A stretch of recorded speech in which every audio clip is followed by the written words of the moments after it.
la route, la courbe, elle est comme ça, et le gars le dit, et il veut y aller, il le montre, et ça agace. Mais il assure quand même. Et honnêtement, sur ce film-là, il m'a complètement bluffé. You think it's that simple? Yeah, I do.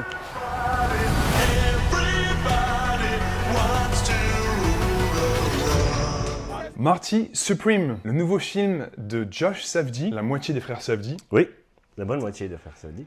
Absolument, mais on y reviendra. Film événement de ce début d'année, favori pour les Oscars, dont il fallait parler. Oui, avec forcément Timothée Chalamet qui a fait une grosse tournée promotionnelle pour ce film. On a vu qu'A24 a vraiment mis le paquet sur la promo. Donc forcément, super attendu, à temps pour les Oscars, avec pas mal de nominations aussi. Donc ouais, très curieux de pouvoir voir ce film et l'analyser un peu. Absolument, on en a entendu parler de Marty Supreme depuis longtemps. On l'a vu venir, premier film de Josh Safdie en solo, après les quelques succès qu'il a eu avec son frère Benny Safdie, notamment Uncle James en 2021, 2020, et avant ça Good Time en 2017. Les gars sont montés et aujourd'hui sont des réalisateurs clairement en vue, chaperonnés par le studio A24 et 24, avec Timothée Chalamet, l'une des stars du moment. Et donc on va en parler. Mais avant toute chose, merci d'avoir cliqué sur cette vidéo. On espère qu'elle vous plaira. Si vous aimez ce qu'on fait ici avec cette vidéo et avec Cinéphage dans son ensemble, n'hésitez pas à nous laisser un petit pouce en l'air, un commentaire si vous avez des choses à dire sur le film.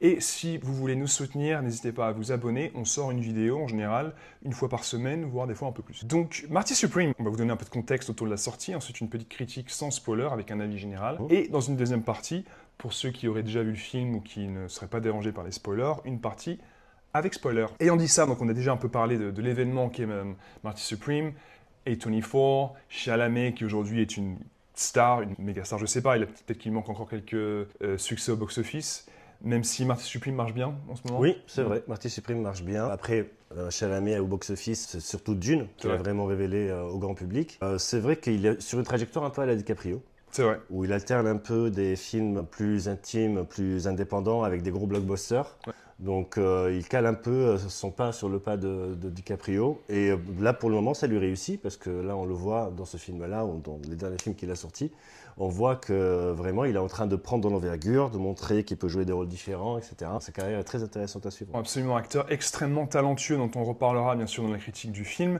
Ici, il est entouré par des acteurs confirmés, comme Gwyneth Paltrow par exemple. Je ne m'attendais pas à la voir dans ce film, mais on parlera de sa prestation plus tard, moi j'ai plutôt bien aimé. Des noms aussi divers que Tyler, the Creator, Abel Ferrara, le réalisateur, dans un second rôle. Fran Drescher. Fran Drescher, qui revient d'une retraite semi-anticipée, on va dire, ou carrément retraite. Là, notre nounou d'enfer, pour ceux qui ont connu cette époque. Et des choix de casting un peu intrigants, qui font sens, bien sûr, du type Kevin O'Leary, donc l'entrepreneur républicain, scandaleux, très républicain, dans un rôle qui lui va comme un gant dans le film, antagoniste du film quelque part. Odessa O'Zion dans le rôle de Rachel, la copine de Marty. Exactement. Donc un gros casting, un film dense. Josh Safdie, on l'a dit, qui s'essaie à la réalisation tout seul, avec un style très marqué dont on va parler. Oui. Mais avant tout ça, Marty Supreme, ça parle de quoi?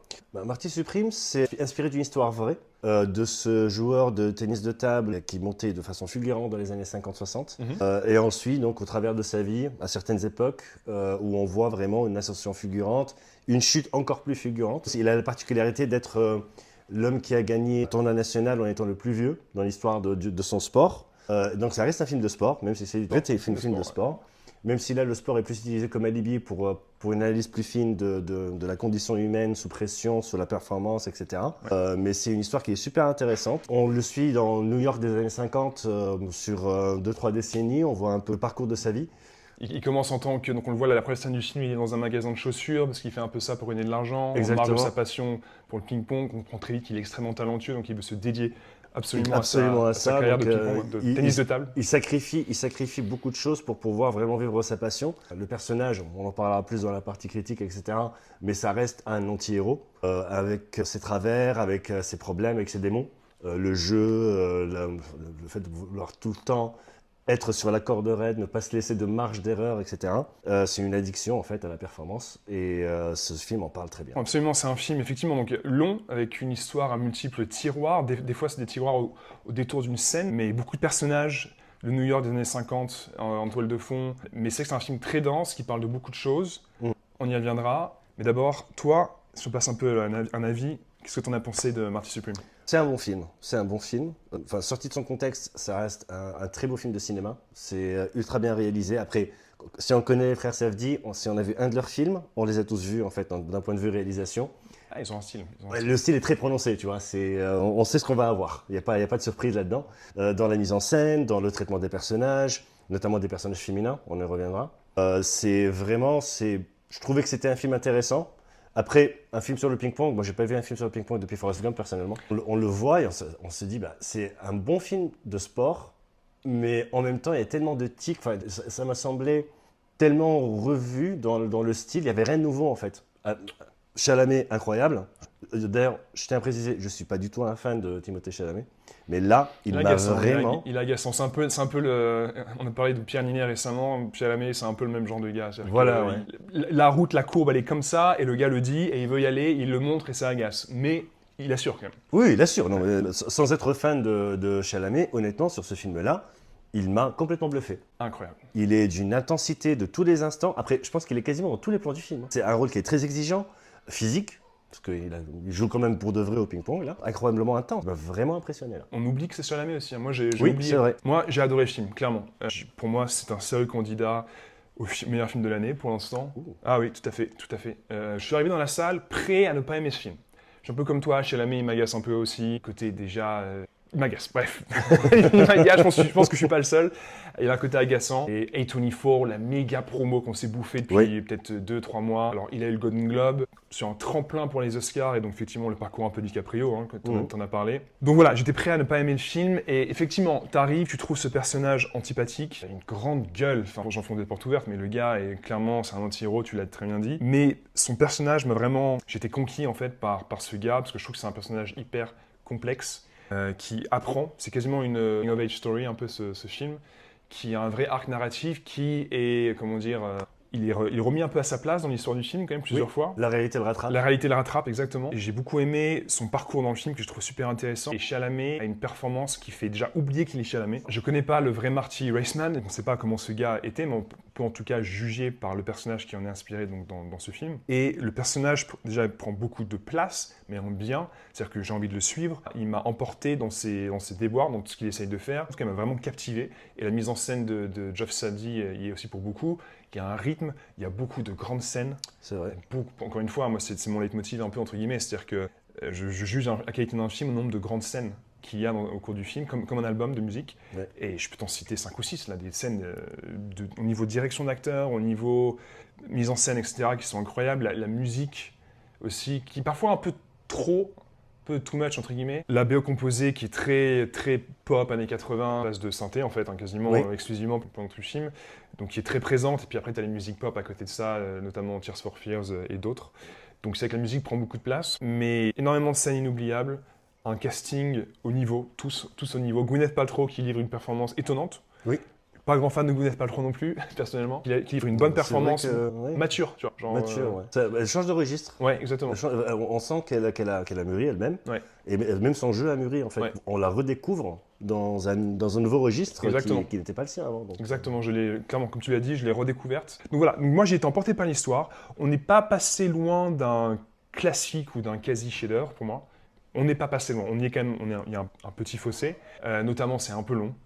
Peut-être 20 minutes, 30 minutes en trop. C'est pas beaucoup, mais... Je vois ce que tu veux dire. Enfin, je pense que c'est un peu long sur certains passages qui auraient pu servir peut-être à travailler plus des personnages secondaires qui ont été un peu bâclés. Je pense que 2h30 pour une fresque comme ça, qui traverse plusieurs décennies, etc., c'est une bonne durée. Mais je pense que les lenteurs ne sont pas au bon moment. Ça aurait pu être retravaillé un peu pour améliorer un peu certains personnages. Ouais. Et là, on aurait eu un chef-d'œuvre. Peut-être problème de montage, effectivement. Dans l'ensemble, quand le film s'est terminé, j'étais électrisé, quoi. Je suis sorti, la musique en plus, la fin et tout ça, on y reviendra. J'ai vraiment été électrisé par ce film qui a une vraie identité. Moi, j'ai vraiment senti une énergie. C'est un peu aussi le thème du film, l'énergie de New York. Le film aussi parle aussi des immigrants juifs dans les quartiers de New York, donc Brooklyn, Williamsburg et toutes ces années-là. Il y a pour moi aussi vraiment une énergie de New York, quasiment à la Scorsese. C'est un personnage à part entière. C'est un personnage à part entière.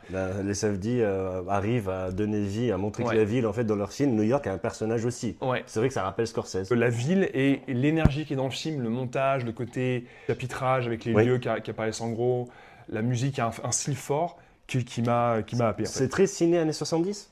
C'est vraiment ça. La photo. La photo, oui, la photo elle est carrément 70. Incroyable. Bon, là c'est du Safdie dans le texte. Hein. C'est granuleux, c'est grumeleux, c'est. Ouais, mais c'est Janusz Kaminski, donc je veux dire, c'est. En fait, j'ai eu l'impression de voir un film des années 90. En fait, pas vraiment ça, une sorte de croisement entre un film des années 90. Alors, on n'est pas sur Forrest Gump, hein, mais une histoire un peu, voilà, comme tu as dit, de chute et de rédemption. Enfin, donc, voilà, croisement entre un film des années 90 et un film plus moderne, avec étiqueté A24, avec comme des effets de style, Safdie, tout ça.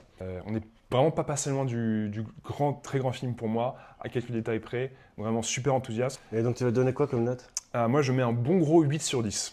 Ah oui. Ah ouais, d'accord. On n'est pas passé loin du 9. Hein. D'accord. Oh. Peut-être malgré tout, un peu long, effectivement, tu as parlé du montage, peut-être des petites sautilles de montage par moment, des sous-intrigues peut-être un peu moins frappantes, mais tout ce qui est mise en scène, performance, ce que le film te laisse et te dit, moi, super enthousiaste. Très bien.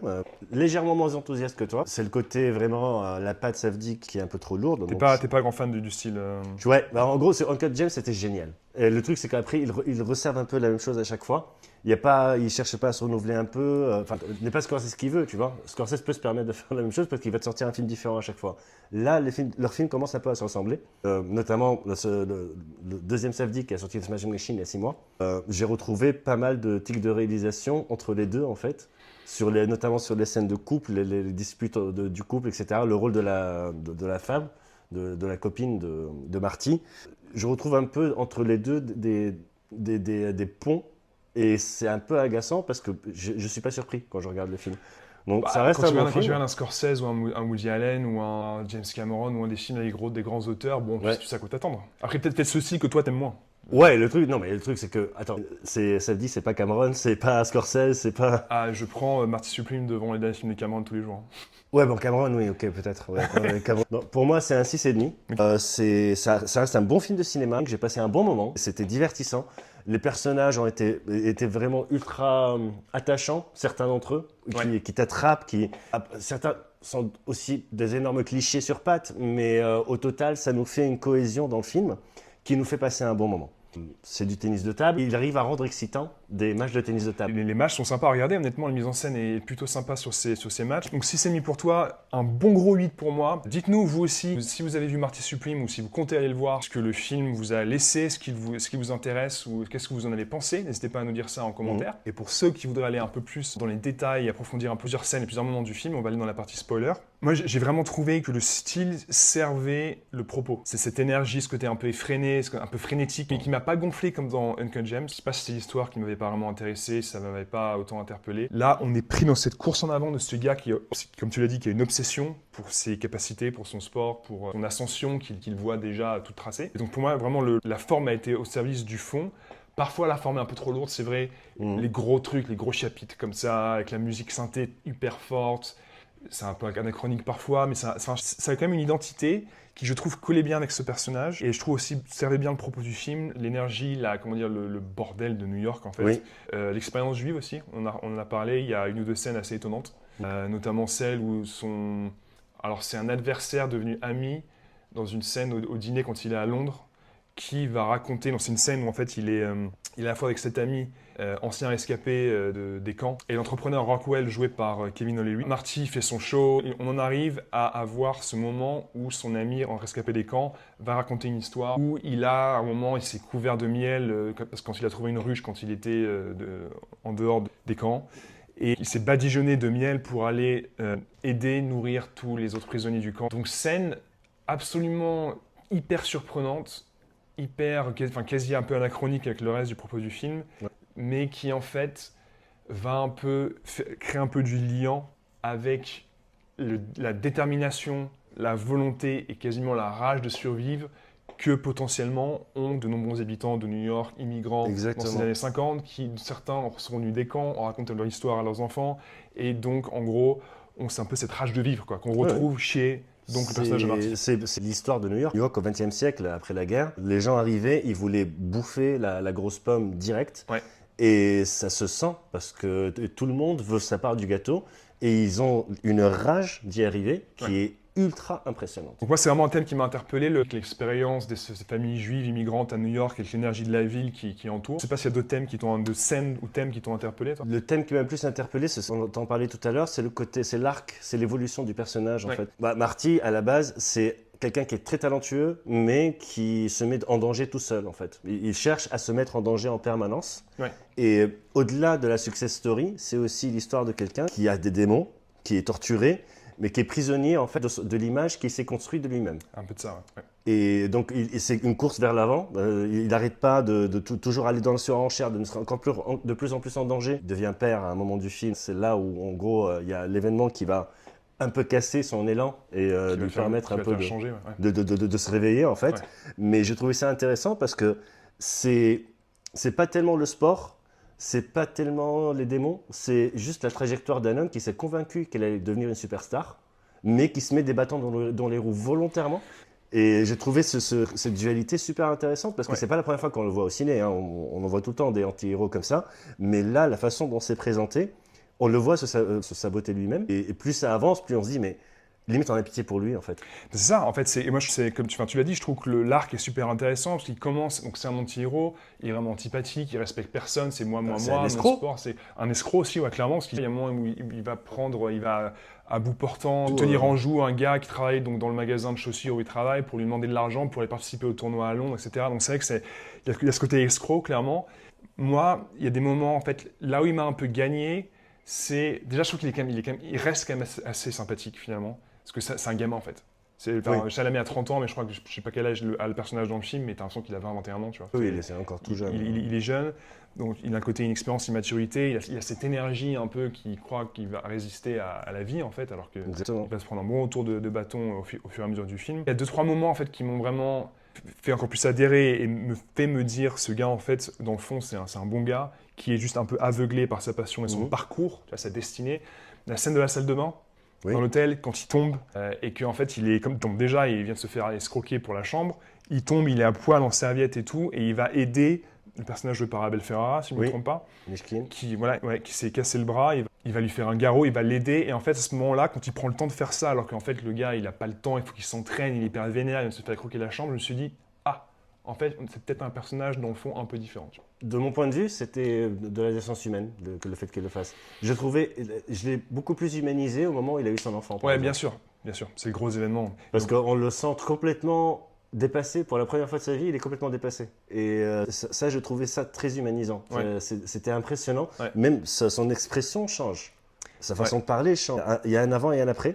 Et on le voit de façon flagrante quand son bébé naît, quoi. Ouais, absolument. C'est un peu le bouquet final, mais je trouve que même avant ça, tu vois, avant qu'il aille au Japon, quand il revient, alors littéralement la queue entre les jambes, pour les personnages de Kevin O'Leary, donc de Rockwell, donc un peu l'antagoniste du film, avec qui à la base ils essaient de mettre en place un deal de promo, etc. Mais Chalamet au début refuse. Et ensuite finalement, il accepte, même s'il doit aller au Japon, pour perdre devant finalement son adversaire un peu numéro 1 du moment. Exactement, son rival, son plus grand rival existant à ce jour. Le joueur Endo, donc japonais. Donc il doit aller au Japon, il doit aller perdre devant tout le monde, mais il en a besoin.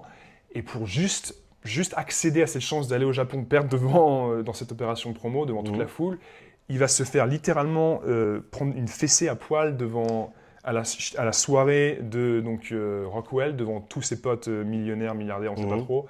Et le gars accepte de se faire humilier. Et juste avant ça, déjà il y a ça. Et juste avant ça, il dit « Non, monsieur Rockwell, donnez-moi une chance. J'étais arrogant, mais vous savez, c'est là d'où je viens. C'est comme ça que ça se passe, etc. » Il se justifie.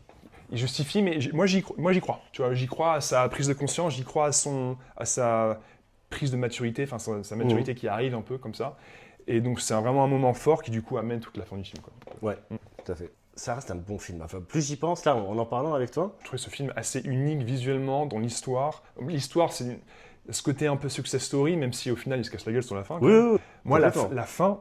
Pour être honnête, donc déjà le match, j'étais à fond dans le match. Tu vois le truc arriver où il va sûrement gagner, tu vois, mais quand même, j'étais pas sûr. Tu vois, je savais pas ce que le film allait amener. Donc ce match est super bien filmé, super intense. T'as la musique derrière, t'as le montage, vraiment mise en scène.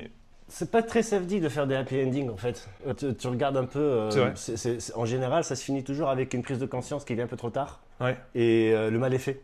Le plus souvent, le mal est fait. Moi, je m'attendais à ce qu'il perde. Moi, je n'étais pas sûr du tout, comme toi. Et du coup, quand il gagne et que tu as cette scène où il tombe à genoux comme ça et tu vois, genre son expression, il est genre, il se met quasiment à pleurer et tout. Moi, j'ai vraiment été dans l'émotion en ce moment-là. J'ai vraiment trouvé cette fin assez très prenante, captivante, émouvante même. Et parce que, mine de rien, il a fait son opération promo. Il a perdu. Sa carrière, elle est tout en bas. Mais il y a une sorte de victoire morale. En tout cas, lui, il s'est dépassé, il a avancé. Hyper importante pour son parcours, pour son estime de lui, son moment, mais pour ce qui va arriver après. Et ensuite, accouchement. Et tu sens qu'il va être avec sa copine et qu'il va s'occuper de son fils, en fait. Exactement. Donc, moi, j'ai adoré l'arc. Ça reste une belle histoire. Marty a une belle histoire. Voilà, il y aurait beaucoup de choses à dire sur Marty Supreme, qui pour moi est la vraiment première vraie claque cinéma de 2026. Dites-nous, vous aussi, si vous l'avez vu, ce que vous en avez pensé. Est-ce que Chalamet vous agace? Est-ce qu'il vous a emporté avec Marty Supreme? Est-ce qu'il va avoir un Oscar selon vous? Est-ce qu'il a mérité son Golden Globe, etc., etc. Dites-le nous en commentaire. Si vous aimez cette vidéo et si vous aimez un peu ce qu'on fait dans l'ensemble avec Cinéphage, n'hésitez pas à vous abonner pour nous soutenir. Et nous, on se dit à une prochaine fois pour une prochaine vidéo. Avec grand plaisir. Super. Ciao. Ciao.